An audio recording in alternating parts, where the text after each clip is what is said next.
Yeah.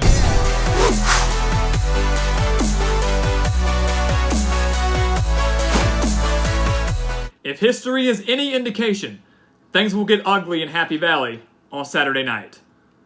Welcome back to the Gridiron Expert, bringing you some of the best college football news, predictions, and analysis. Make sure to like this video and check out everything we have in the description below, where you can go visit our official website and also follow us on Twitter at Gridiron Expert for more college football news and analysis. Well, guys, today we are bringing you our first game of the week. And of course, it is the game of the week because that's where College Game Day is going. Number 16 Michigan traveling to Happy Valley, the whiteout game on Saturday night against number 7 Penn State. And of course, we're here to break down everything you need to know for this game. A game that I really wanted to go to this season, was not able to make it happen, but one that I've had circled on my calendar all season long. Now, at the beginning of the video, we mentioned that if history is any indication, that this game could get very lopsided and could get very ugly very quickly.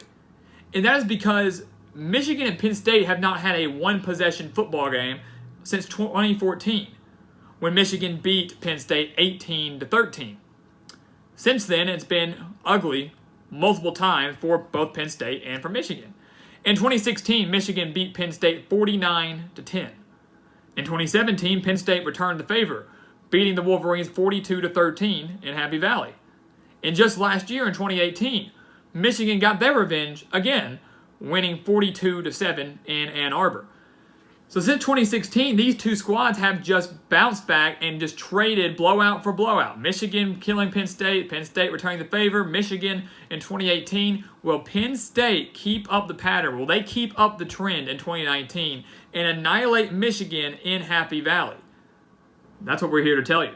We're here to tell you whether they will or whether they won't, and what each team needs to do to escape Happy Valley with a crucial Big Ten Conference victory to both keep their Big Ten title hopes alive and for Penn State, more than Michigan, to keep their college football playoff hopes alive. So let's start with the offenses. The offenses are absolutely uncomparable. They are so drastically different, and one is definitely way better than the other, that you really can't look at them and say, yeah, they're somewhat similar and they're very comparable in their style of play, because they're not. And we'll start with the home team in Penn State, who's averaging 42 points per game this season and has a very, very balanced offense with just 274 passing yards per game and 199 rushing yards per game. Penn State's offense, unbelievable. Michigan's offense, balanced, yes, but statistically, when you look for balance, Penn State's is better. And we'll explain why that is in a second when we talk on Michigan's offense. But Penn State, very, very dominant offensively, very, very dominant defensively. All around as a whole, they have proved they are a college football playoff contender. The Nittany Lions have scored 35 points or more 4 times this season. That's an extremely, extremely difficult thing to do. Unless you are a top 10 team in the country, that is a very rare thing to do. And Penn State, of course, is a top 10 team in the country. To put that in perspective, Michigan, yes, dropped 52 points on Rutgers. Yes, dropped 40 points on Middle Tennessee State. But since those 2 games, have only scored 21 points or more twice this season. They, of course, put 24 up on Army, and they put 42 on Illinois just last week, even though they nearly lost that game, or blew that game, having a 28-0 lead, squandered it 28-25, and then ended up winning 42-25. Penn State, of course, is led by one of the better quarterbacks in the entire Big Ten, in Sean Clifford. And I think he's playing better than most people expected. You know, they lose Trace McSorley. There were quarterback questions. No one really knew what to expect out of Clifford. And many thought for a while it would be Tommy Stevens before he transferred to Mississippi State. But Clifford has exceeded expectations. Over 1,500 yards this season, 13 touchdowns, and just 2 interceptions. And the biggest thing that Michigan has to watch out for is not just Clifford and his ability to pass, but they've got to shut down his number 1 wide receiver in KJ Hamler, who's averaging 17.5 yards per reception and has 5 touchdowns this season. Clifford has plenty of weapons surrounding him that make this Penn State offense so dangerous. And when we talk about the defense, we'll explain what Michigan has to do to shut that offense down and slow them down, kind of like Iowa did last week, and keep Michigan in this game.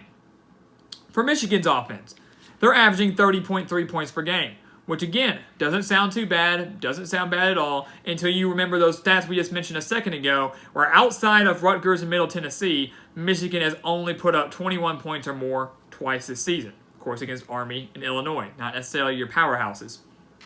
Now, Shea Patterson has been not very good, but not very bad either. He's just been mediocre. It's just been average for the Wolverines.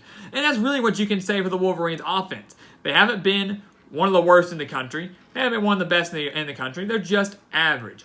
The problem is average offenses aren't going to cut it in the Big Ten East when you're playing teams like Michigan State, Ohio State, Penn State, and next week for Michigan when they have to take on Notre Dame.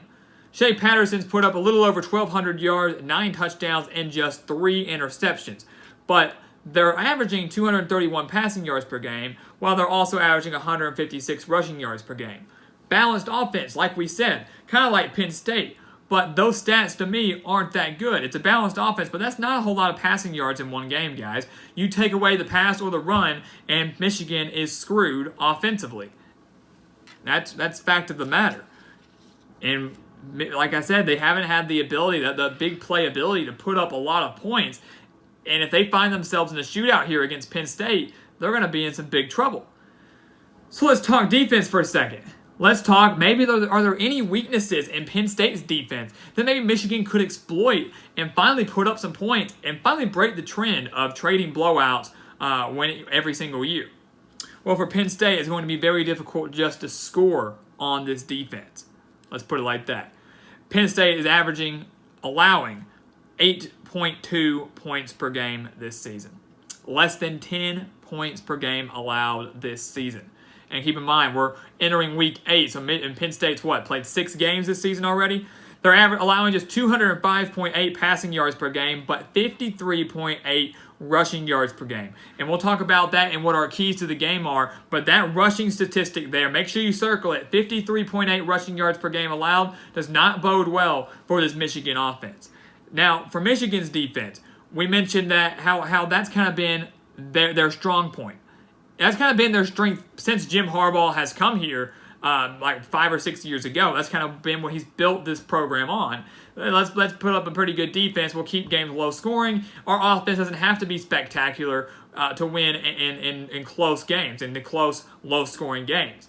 But just imagine what Michigan could be if they had the defenses that they've had this year and in years past and actually had a competent offense. They may have finally beaten Ohio State and maybe could have broken into the college football playoff.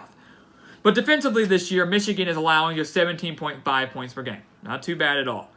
But they have allowed 21 points or more 4 times this season. That is a problem. Once again, to put that into perspective and how drastically different these two teams are, Penn State has the most points they've allowed. So Michigan, 21 points or more 4 times this season. Penn State, the most points they've allowed this season is 13. 13 points is the most points that Penn State has allowed this season. That came to Buffalo all the way back in week 2, a 45-13 victory for the Nittany Lions. So that doesn't even matter. So let's put that in perspective a little bit. And some will say that Penn State hasn't been tested. I beg to differ. They beat Maryland 59-0 on the road. They just went on the road and beat Iowa at night at Kinnick Stadium by 5 points, 17-12. I do think they've been tested. Sure, they haven't played Wisconsin like Michigan has, but I firmly believe that Penn State has been tested despite what others may think. So these defenses, both very elite. Penn State owning the edge there, and Penn State, in my opinion, owning the offensive edge by a long shot. So what's Michigan going to have to do to come into Happy Valley, the whiteout game on primetime ABC, to get a win over their rivals and finally, once again, snap that streak of continuous blowouts? Well, for Michigan, they first have to take care of the ball. When you play any game of football, first off, you can't afford to turn the ball over. But more so when you're on the road. When you are playing on the road in a hostile environment, you have to take care of the football. You cannot allow to give your opponent any chance they can get to, 1, get the crowd into it, but 2, take advantage and jump on you early. Michigan has turned the ball over 13 times this season. 13 turnovers this season through 6 games. Penn State has already forced 9 turnovers themselves. So we mentioned how strong Penn State's defense is, and we mentioned how poor Michigan's offense is. If Michigan can't hold on to that football, especially against a very potent Penn State pass rush, then the game's going to be over before it's even begun. So they have to take care of the football. They have to get long, sustaining drives that result in points. Don't waste up a bunch of time, go down there and miss a field goal. Or don't waste up a bunch of time and then get stuffed on 4th and 1. Michigan has to take up the clock. They have to march down the field, and they have to get points out of it. Even if it's just a field goal, you have to get points out of it. Additionally, Michigan has to keep Penn State in check. And I know that sounds kind of obvious. I know that sounds like a cop-out answer. But Penn State has already had 4 touchdowns of 50 yards or more this season. It's pretty impressive. Once again, not many teams can say that they've done that, but Penn State can. Michigan has to keep Penn State in check and make sure that they don't allow Penn State to have that explosive offensive play. Because just when you think that you've shut down Penn State's offense, just when you think you've slowed them down a little bit, that's when they explode. That's when they have an 80-yard touchdown. That's when Sean Clifford hits KJ Hamler deep down the sideline for a 70-yard touchdown. Or maybe it's the little slip screen that turns into a 40 or 50-yard game. Penn State has that ability to turn it on whenever they want to and to have that explosive play capability. Michigan cannot allow that. They have to keep them in check. They have to keep that offense bottled up, or at least slowed down, and prevent the big plays. We mentioned Michigan needs some long, sustained drive. I know it would wear down their defense. If this Michigan's defense can slow down the Penn State offense just a little bit, they will keep themselves in this game. For Penn State, if they want to win this game, they have to make Michigan one-dimensional. And in a way, they already are. Their offense is abysmal. We know that. They've had a couple performances here and there, sure, but they're really not that good. Make them one-dimensional. That key number we mentioned, where Penn State's only allowing 53.8 rushing yards per game, that's going to be the key. Because if they shut down the rushing game, and I expect that they will, I don't think Shea Patterson has what it takes to win this game solely through the air. And I can also go around the other way. If Penn State dominates the pass rush, dominates the line of scrimmage, and makes Shea Patterson's life in the backfield horrible, and it kind of forces Michigan to rely more on the run, then I still don't think that Michigan can win this game by solely just running the ball and pounding the rock. They've got to be able to sell the play actions. They've got to be able to get it to the receivers quick and to take up quite a bit of positive yards on some very short and easy plays. The play calls from Michigan have been very questionable all season long. Let's see if they change that in what is arguably their biggest game of the year. And then finally for Penn State, the last thing, it's an obvious one, avoid a slow start. Penn State has started fast in multiple games this season. Ones that come to mind are Maryland and, of course, Purdue. But after that, especially in the Purdue game, they kind of slowed down a little bit. Avoid a slow start, and if you start fast, don't let up. Don't take your foot off the gas. And we know James Franklin's a guy that doesn't like to do that. He's the guy that runs up the score. He's the guy that wants to ice the kicker up 52-0 or something like that. So he does not care. And that's good. And that's the kind of mentality Penn State has to have in this game. Have a fast start, avoid a slow start, dominate the line of scrimmage, and of course, make Michigan one-dimensional. And I do think Penn State does that. If this game was in Ann Arbor, I think that my analysis would be different. I think that we might be switching it up and be saying different things. But in Happy Valley, against one of the best defenses in the entire country, and an offense that we mentioned has that explosive play capability at any point in time in the entire 60 minutes, I do not think Michigan has a chance in this football game. The FPI is giving them a 21.4% chance to win. I think that's too high. I think Michigan once again falls in Happy Valley, and I think Penn State keeps up the streak of blowouts over the Wolverines, at least the trading of blowouts. Michigan, Penn State, Michigan, Penn State. Can Michigan get their revenge in 2020?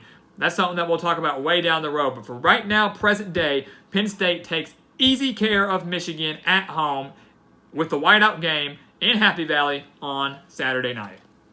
So guys, thank you for watching. Make sure you go check out our official website, thegridironexpert.com. Sign up for the newsletter. Sign up for the expert picks. Follow us on Twitter at Gridiron Expert. The links for all those things are in the description below. And as always, thank you for watching. Please continue to like, comment, and subscribe. And we'll see you next time on the Gridiron Expert.